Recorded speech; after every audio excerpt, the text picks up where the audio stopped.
রবিবার সকাল 7:30টা নাগাদ বাজ পড়ে ক্ষতি হলো স্কুল ভবনের বৈদ্যুতিক আলো ও পাখার, এমনকি ছাদের কিছু অংশে সিমেন্টের চাঙড় খসে পড়েছে। স্কুল ভবনের চিলেকোঠা ঘরের দেওয়ালও পর্যন্ত ভেঙে গিয়েছে। ঘটনাটি ঘটেছে নামখানা ইউনিয়ন হাই স্কুলে। এই ঘটনায় স্কুলের কলা ভবনের সবচেয়ে বেশি ক্ষতি হয়েছে। এছাড়াও মূল ভবনও ক্ষতিগ্রস্ত। বিভিন্ন ক্লাসরুমের প্রায় 40টি পাখা পুড়ে গিয়েছে। বৈদ্যুতিক আলো অর্থাৎ টিউবলাইট ও বাল্ব ক্ষতিগ্রস্ত। এ বিষয়ে স্কুলের ভারপ্রাপ্ত প্রধান শিক্ষক প্রাণেশ্বর মণ্ডল বলেন, গত 1.5 বছর আগেও ওই বিল্ডিংয়ে বাজ পড়ে প্রচুর ক্ষয়ক্ষতি হয়েছিল। আবারও বাজ পড়ে স্কুলে প্রচুর ক্ষতি হয়েছে। অনেকগুলো বৈদ্যুতিক আলো ও পাখা নষ্ট হয়ে গিয়েছে। স্কুল ভবনের উপরে থাকা সোলার প্যানেলেরও ক্ষতি হওয়ার সম্ভাবনা রয়েছে। স্থানীয় বাসিন্দাদের বক্তব্য, ক্লাস চলাকালীন যদি এমন ঘটনা ঘটতো তাহলে বড়সড় ক্ষতি হওয়ার সম্ভাবনা ছিল।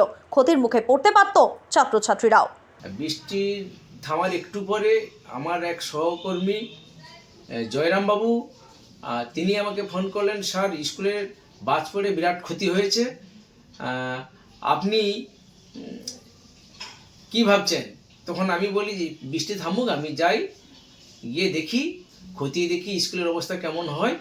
সেই মতো বেগ আমি যখন স্কুলে পৌঁছই তখন বৃষ্টি অনেকটা থেমে গেছে, কিন্তু গিয়ে দেখলাম যে বিদ্যালয়ের যে কলা ভবন, সেই ভবনটির ক্ষতি হয়েছে খুব বেশি পরিমাণে।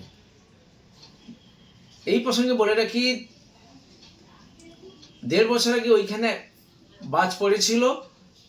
সেক্ষেত্রে ওই বিল্ডিংয়ের সমস্ত ফ্যান, টিউবলাইট আর কলিং বেল যা কিছু ছিল সব নষ্ট হয়ে গিয়েছিল।